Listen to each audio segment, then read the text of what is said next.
Sean todos y todas bienvenidas a La Voz del Tribunal Constitucional, un programa con nutrido contenido, muchos segmentos tales como informaciones, entrevistas, reportajes, noticias.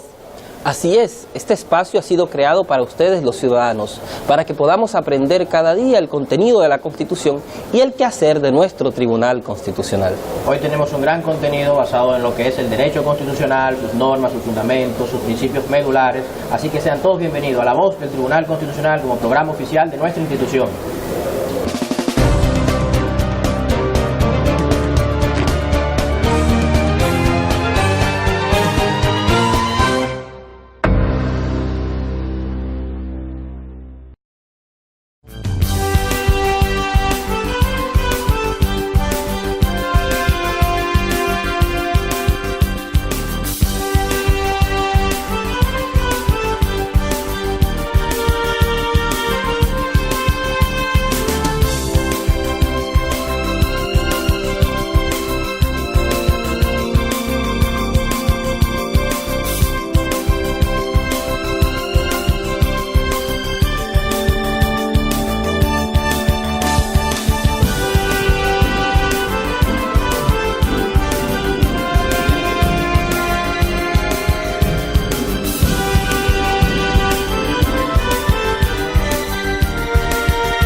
Gracias por mantener la sintonía con nosotros. Esto es La Voz del Tribunal Constitucional.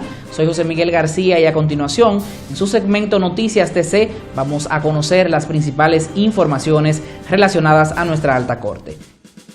El magistrado Milton Ray Guevara recibió en su despacho la visita de cortesía del embajador extraordinario y plenipotenciario del Reino Unido de Gran Bretaña e Irlanda del Norte en el país, Christopher John Campbell. El magistrado Ray Guevara y el embajador Campbell, en un ambiente cálido y ameno, intercambiaron impresiones relativas a las funciones que desempeñan y además sobre las relaciones armónicas existentes entre ambas naciones. Antes de concluir el encuentro, el diplomático firmó el libro de visitantes distinguidos y el presidente del Alto Tribunal agradeció el gesto del embajador Campbell y le hizo entrega de varias publicaciones institucionales del Tribunal Constitucional. Previo a su designación en República Dominicana, fue embajador de Su Majestad no residente para Nicaragua desde el 2011. Amigos, el 2015 fue un año de gran importancia para nuestro tribunal y en ese 2016 nos espera una cargada agenda de actividades. El Tribunal Constitucional Dominicano cerró el año 2015 cargado de actividades nacionales e internacionales, las cuales incluyeron 626 sentencias, 5 presentaciones de los jueces en igual número de provincias, 5 conversatorios nacionales con comunicadores sociales y 2 en el exterior, específicamente en Puerto Rico y la Florida. Además de un encuentro internacional de justicia constitucional con perspectiva de género y las 12ª jornadas de derecho constitucional, entre otras. Pero como todo el accionar de nuestra alta corte responde a un riguroso programa de planificación, ya contamos con un calendario que incluye mes por mes, semana por semana, y día por día las actividades a desarrollar en este año 2016 que recién inicia. Para este próximo 27 de enero tenemos previsto celebrar en grande el 4º aniversario de la creación del Tribunal Constitucional Dominicano. Para la ocasión, a las 9 de la mañana será celebrado un Te Deum en la Catedral Primada de América, oficiado por el Cardenal Nicolás de Jesús López Rodríguez, al que han sido invitadas autoridades civiles y militares, jueces, ministeriales, representantes de la comunidad jurídica y de la sociedad civil. A las 11 de la mañana está programado el acto solemne de rendición de cuentas a cargo del magistrado Milton Ray Guevara, presidente del Tribunal Constitucional Dominicano, acompañado de todos los jueces integrantes del Pleno de la Alta Corte, en la Sala Augusta de la Suprema Corte de Justicia.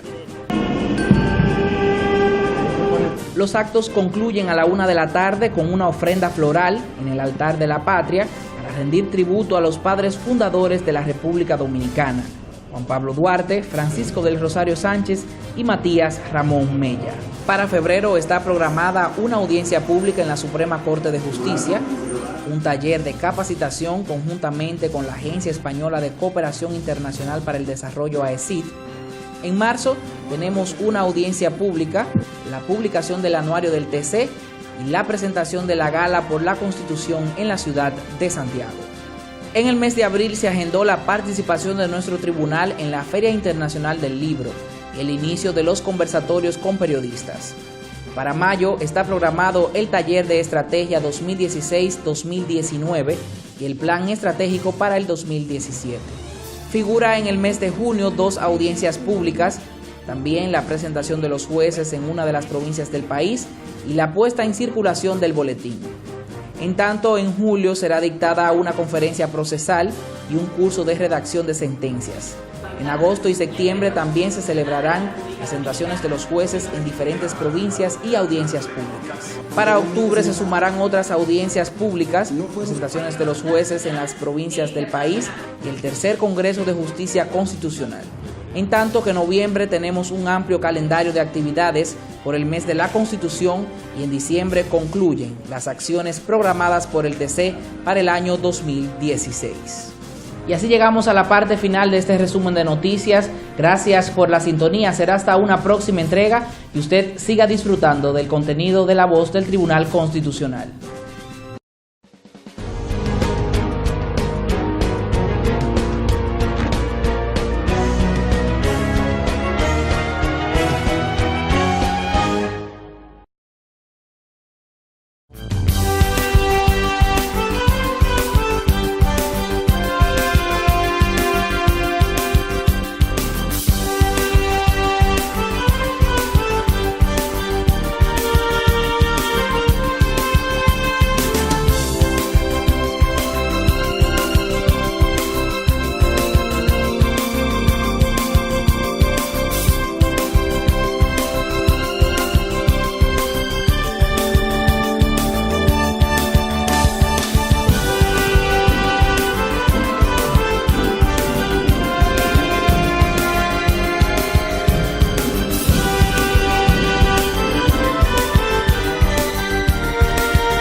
para todas las personas que han perdido un ser querido. Gracias, Padre, gracias por habernos dado un hermano tan noble.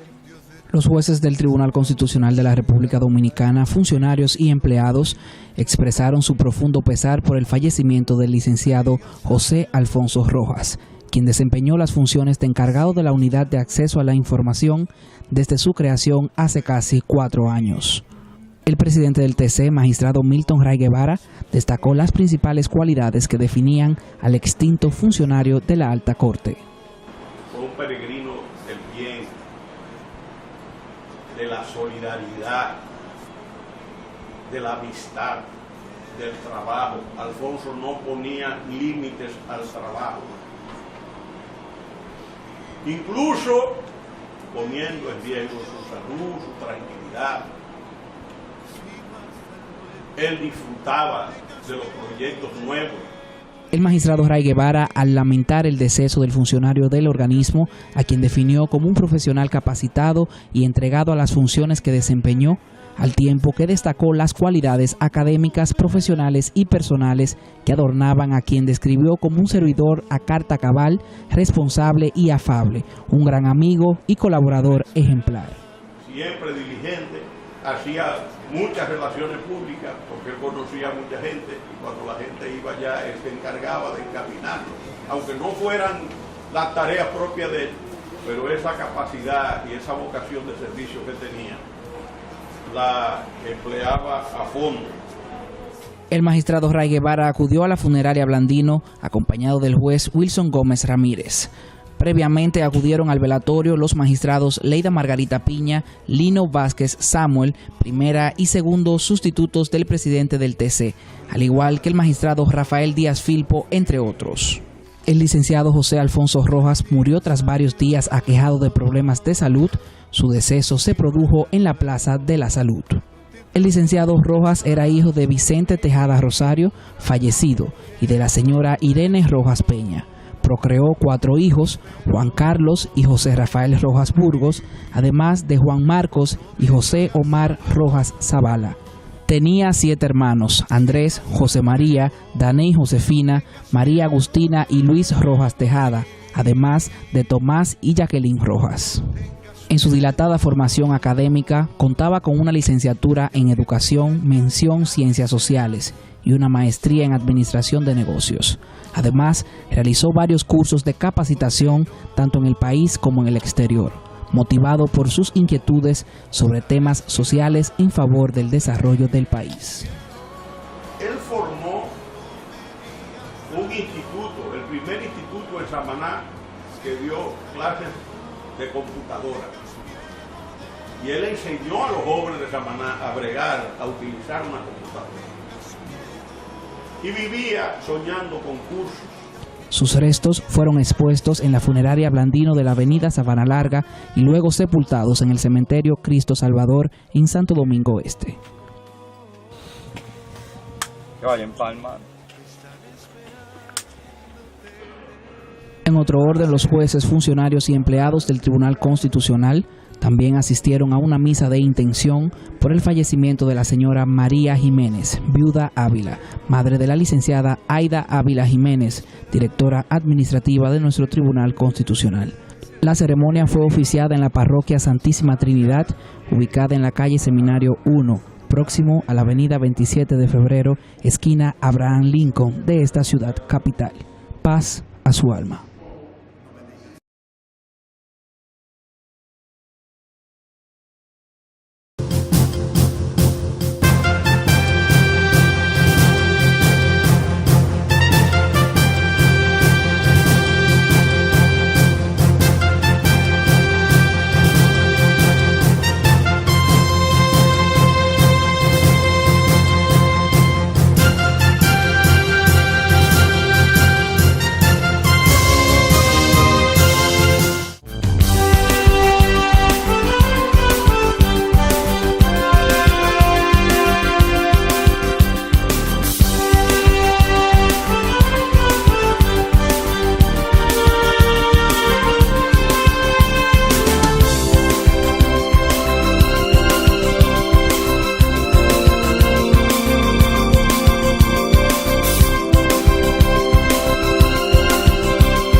En el día de hoy nos acompaña el magistrado Luis Ernesto Vargas Silva, miembro de la Corte Constitucional de Colombia. Bienvenido a este espacio del Tribunal Constitucional Dominicano. Sea usted bienvenido a la República Dominicana y a la voz del Tribunal Constitucional. Magistrado, iniciando, ¿qué usted considera sobre la justicia constitucional? ¿Cómo se define justicia constitucional? Bueno, yo diría que es una de las formas que puede tener el ciudadano del común, el ciudadano de a pie, para acceder a un aparato de justicia que normalmente le ha sido como ajeno, como que no ha podido ingresar al aparato del Estado, y por eso es tan famoso el proceso kafkiano, porque cuando se ha arrimado a los tribunales de justicia normalmente ha sido para que de allí salga, como diríamos vulgarmente, apaleado. La justicia constitucional me parece que permite que el ciudadano del común llegue de manera más franca, más directa y sin tanta dilación en la atención a sus requerimientos a ese aparato de justicia del Estado. Magistrado, una de las grandes preocupaciones que se esboza en el ámbito comparado es acerca de la finalidad última de la justicia constitucional. ¿Para qué existe este nuevo ámbito de justicia? Bueno, yo diría, para tratar como de remontarnos un poco al origen de la creación de la justicia constitucional, que en un comienzo, cuando se habló de la tridivisión de poderes en el Estado, se dio como un primer paso hacia darle al gobernante de turno, al presidente o llámese monarca, como sea que se le llame al Poder Ejecutivo, darle la posibilidad de que él ordene el Estado, administre el Estado, que diga cómo realmente es que hay que entender las funciones del Estado. Pero con los años, con las primeras décadas del siglo siguiente, se advirtió que había desbordamiento de poderes por parte de esas personas a quienes se le había confiado el Estado en sus manos. Entonces, esas decisiones que empezaron a ser cuestionadas a nivel social implicaron la necesidad de que a través de las leyes, a través del trabajo de los aparatos legislativos o del poder legislativo de los congresos, de las cámaras de diputados, se tratara de frenar, de controlar los excesos de poder.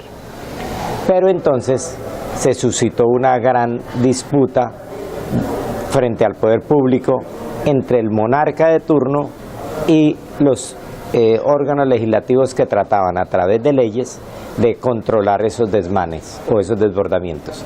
Se hacía necesario entonces que surgiera con fuerza, con prestancia, el tercer poder, que era el poder judicial, para tratar de resolver las tensiones que se presentan entre uno y otro poder.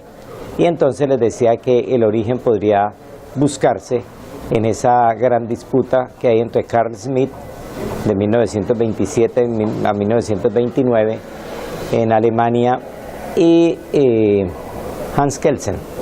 Entonces, en esa disputa sobre a quién corresponde ser el guardián, el cancerbero de la Constitución, el custodio, la persona que va a poner en marcha la Constitución, entonces se terminó dándole la razón a Kelsen, quien abogaba por no confiarle esto a un líder carismático, sino realmente a los tribunales constitucionales que ejercieran esa función para tratar de limar las asperezas y de resolver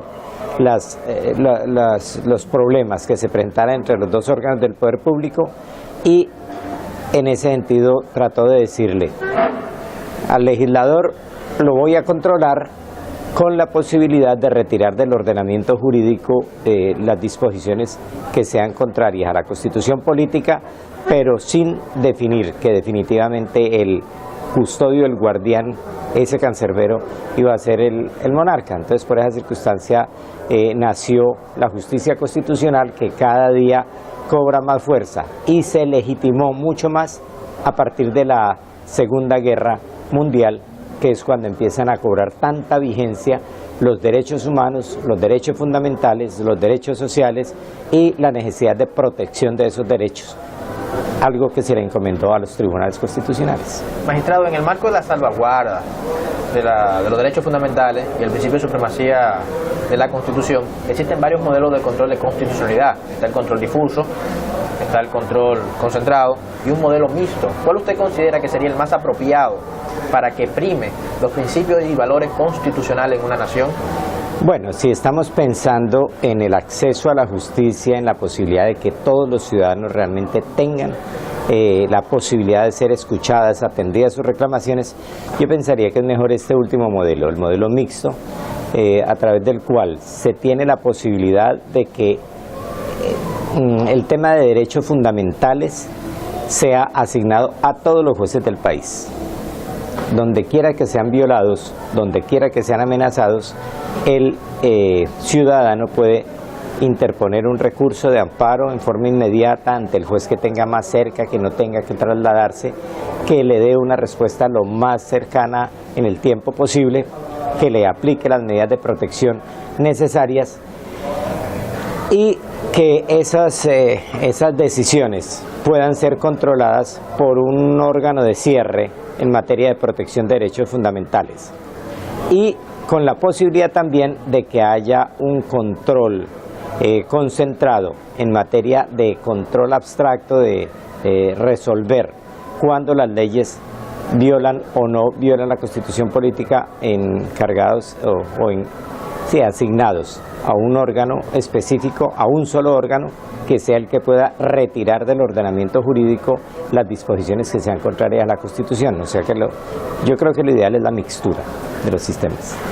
Magistrado, la propia elevación, digamos, de lo judicial o lo jurisdiccional como un verdadero poder que tiene la función de arbitrar conflictos entre otros poderes o de proteger los propios derechos fundamentales, no deja de lado la existencia de riesgos, de sesgos creados en torno a la propia legitimidad de esta nueva institución. ¿Cuáles son al día de hoy los riesgos más fuertes que ha tenido que enfrentar la jurisdicción constitucional colombiana, para acotarlo?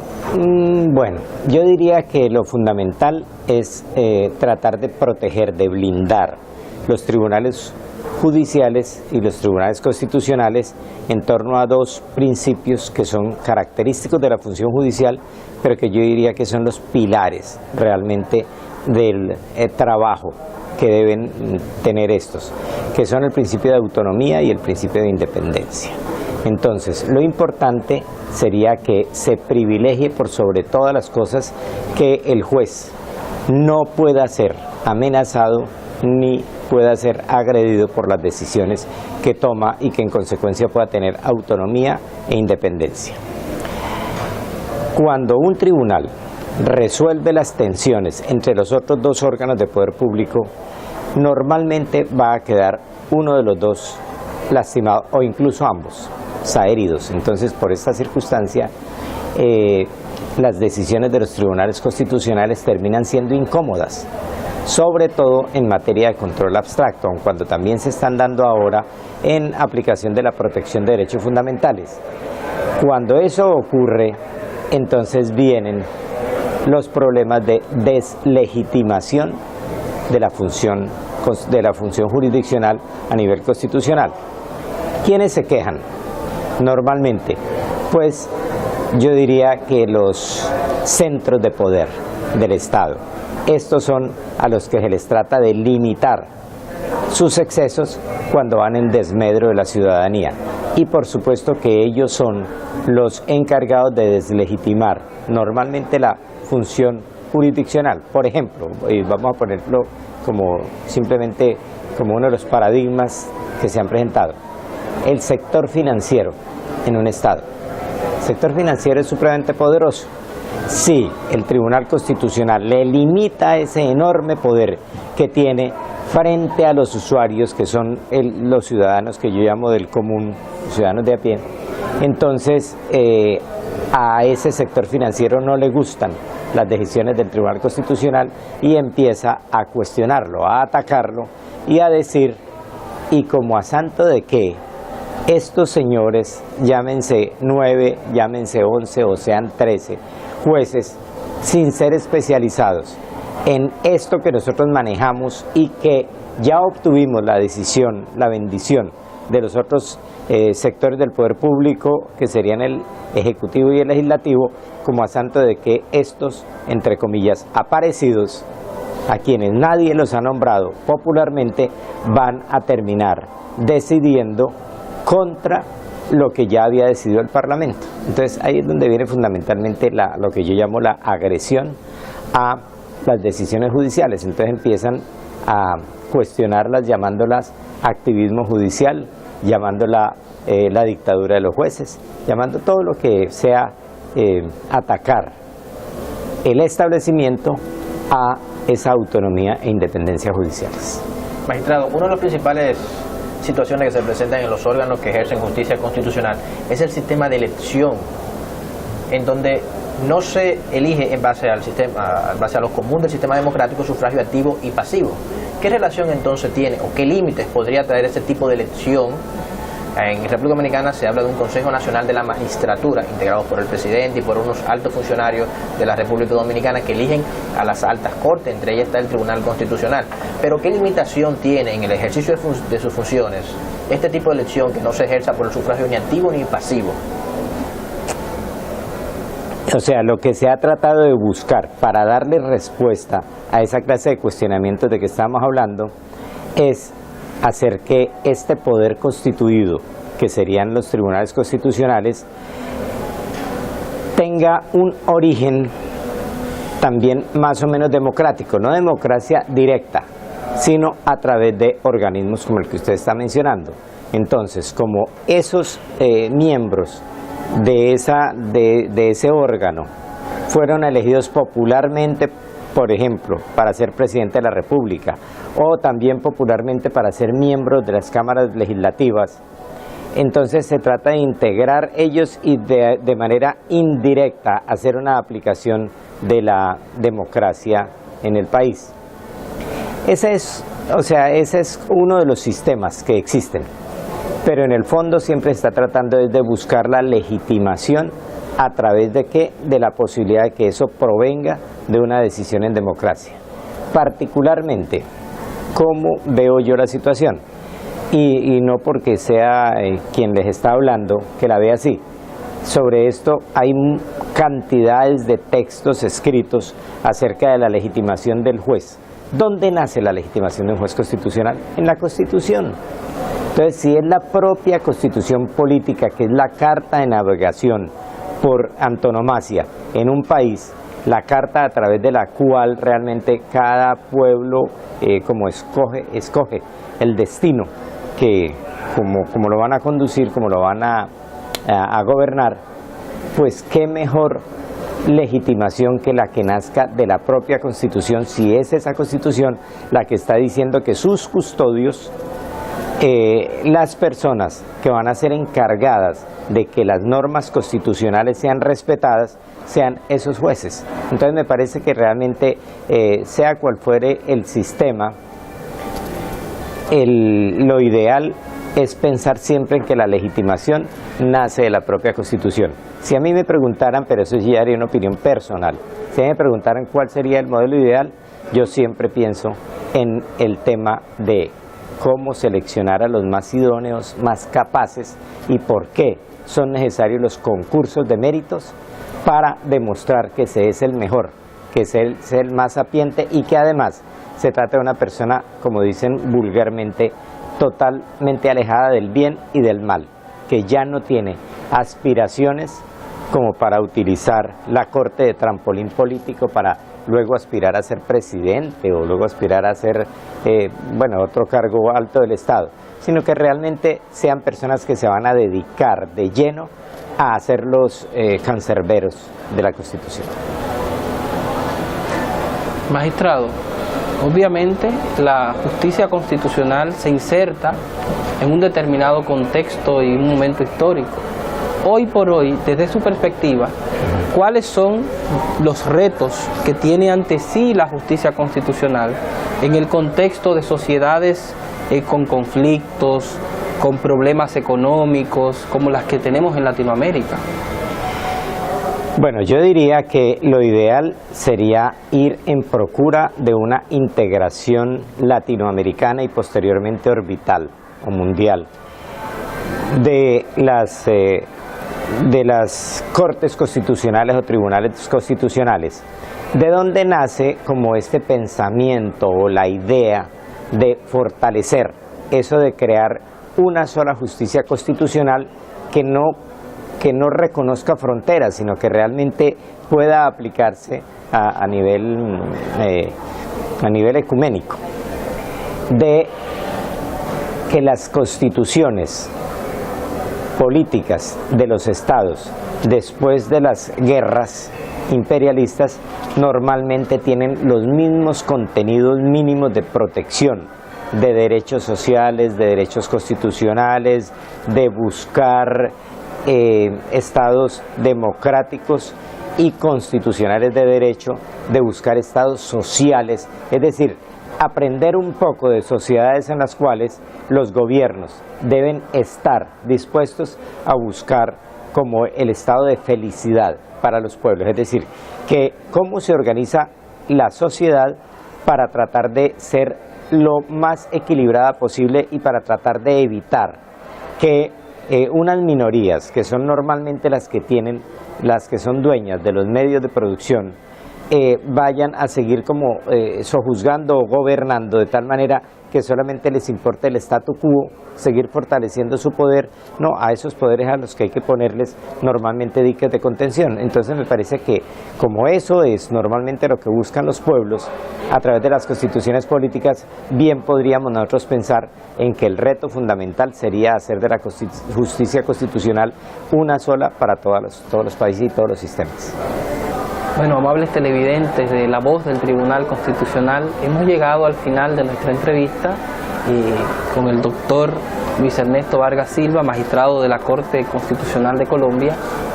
Esperemos que podamos contar con su visita en otra oportunidad en el país. Muchas gracias, magistrado. Con mucho gusto. Gracias por la invitación.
Artículo 187. Requisitos y renovación. Para ser juez del Tribunal Constitucional, se requieren las mismas condiciones exigidas para los jueces de la Suprema Corte de Justicia. Los integrantes serán inamovibles durante el tiempo de su mandato. La condición de juez solo se pierde por muerte, renuncia o destitución por faltas graves en el ejercicio de sus funciones, en cuyo caso se podrá designar una persona para completar el periodo. Párrafo. Los jueces de este tribunal serán designados por un único periodo de 9 años. No podrán ser reelegidos, salvo los que en calidad de reemplazantes hayan ocupado el cargo por un periodo menor de 5 años. La composición del tribunal se renovará de manera gradual cada 3 años.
El Departamento de Investigación y Capacitación del Tribunal Constitucional de la República Dominicana es la unidad encargada de la gestión de programas de formación y capacitación, tanto para el personal jurisdiccional del tribunal como para la comunidad jurídica en temas relacionados con el derecho y la difusión de la justicia constitucional. Este departamento es responsable de que los compromisos contraídos por el Tribunal Constitucional con las instituciones de educación superior sean cubiertos en tiempo oportuno. Entre sus realizaciones, el Departamento de Investigación y Capacitación Constitucional culmina un año ejecutando compromisos interinstitucionales que reposan en los convenios que resaltan la formación en materia constitucional. La Universidad Autónoma de Santo Domingo, conjuntamente con el Colegio Dominicano de Periodistas, se ha unido en la iniciativa del Tribunal Constitucional de dar a conocer la justicia constitucional a los comunicadores sociales de las provincias.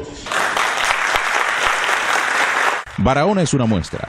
Allí se impartió el tercer diplomado en Derecho y Justicia Constitucional, participando representantes de los distintos medios de comunicación más destacados de la Perla del Sur. En la ocasión, se formaron un total de 106 comunicadores sociales. Asimismo, fueron desarrollados 5 conversatorios regionales en las provincias San Pedro de Macorís, Peravia, Duarte, San Cristóbal y el Gran Santo Domingo. El precio de la libertad de expresión es la permanente vigilancia. Decía mi padre que los dominicanos incurrimos en el error de creer que le debemos a los gobiernos de turno la libertad de expresión, pero nada más falso, puesto que la misma es patrimonio exclusivo del pueblo dominicano que se ha ganado dicha libertad con sus luchas y al igual que otros tantos derechos que figuran en nuestra Carta Sustantiva. Además de estos diplomados, nuestra facultad constitucional han coordinado 18 conversatorios sobre temas constitucionales en toda la geografía nacional y 3 de ellos en el exterior, en la ciudad de Nueva York, Miami, Puerto Rico. La finalidad de estos conversatorios, como había dicho, es que la población dominicana en sentido general, los que viven allá y los que viven fuera, puedan conocer la Constitución, cuáles son sus derechos, cuáles son sus garantías, cómo pueden llegar al Tribunal Constitucional para que el Tribunal Constitucional desde allí le pueda garantizar estos derechos. Estos mismos conversatorios se han impartido en el ámbito internacional para la diáspora de Puerto Rico y Miami. El derecho a la libre expresión del pensamiento no es un derecho exclusivo de los periodistas. Es un derecho de la condición humana, pese a que muchos creen lo contrario. Incluso creo que es una confusión que a veces tenemos los propios periodistas en creer que es un derecho que nos pertenece. Es una confusión que lo recogemos también en los televidentes, en quienes nos ven en la televisión, en nuestros lectores, en los radioescuchas, los que usamos la radio, incluso ahora los que usan las redes sociales. A veces la gente usa el derecho a la libre expresión, pero asume que no le pertenece. Y yo creo que es importante que los ciudadanos sepan que ese derecho establecido ya en la Constitución Dominicana como un derecho fundamental es un derecho de ciudadanía, no en la condición de periodista. Estos jueces del tribunal fueron clarividentes. Lo primero es que la gente sepa qué contiene esa Constitución, esa Carta Magna, ese elemento fundamental de todos los dominicanos, llevarla sector por sector para que la gente haga suya esa Constitución. Se firmó un convenio, tribunal, colegio de periodistas, y se inició un proceso. El Tribunal Constitucional, el Colegio Dominicano de Abogados y la UAS desarrollaron su segundo diplomado en Derecho Constitucional y Procedimiento, confeccionado para la comunidad jurídica, donde participaron 103 profesionales del derecho, entre ellos jueces del Poder Judicial y miembros del Ministerio Público. Como parte de las funciones asignadas al Departamento de Investigación y Capacitación, dirigido por Francia Manolita Sosa, se encuentra la difusión de la jurisprudencia del Tribunal Constitucional, la labor plasmada en el anuario publicado por nuestro organismo y el enfoque en la proyección de las ideas del Consejo Editorial, responsable de cada edición. Citamos, por ejemplo, la circulación del año 2014, publicado en marzo del 2015. A lo interno de este tribunal se han desarrollado capacitaciones dirigidas a los servidores constitucionales que ejercen sus labores en la parte jurisdiccional, actuando ante las leyes, procedimientos legales, especializaciones en temas del ámbito constitucional que deben ser manejados para el mejor desempeño de sus funciones.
Para nosotros ha sido un gran honor haber compartido con ustedes en la voz oficial del Tribunal Constitucional. ¿Y a ustedes qué les ha parecido este amplio contenido que hemos disfrutado? Excelente, hemos podido de verdad que viajar entre los diferentes segmentos y digo una travesía agradable. Sin duda, ha sido una excelente iniciativa y un contenido extraordinario. Los esperamos para una próxima entrega en la voz oficial del Tribunal Constitucional. Su cita semanal con la voz del TC. Hasta entonces. Bye bye.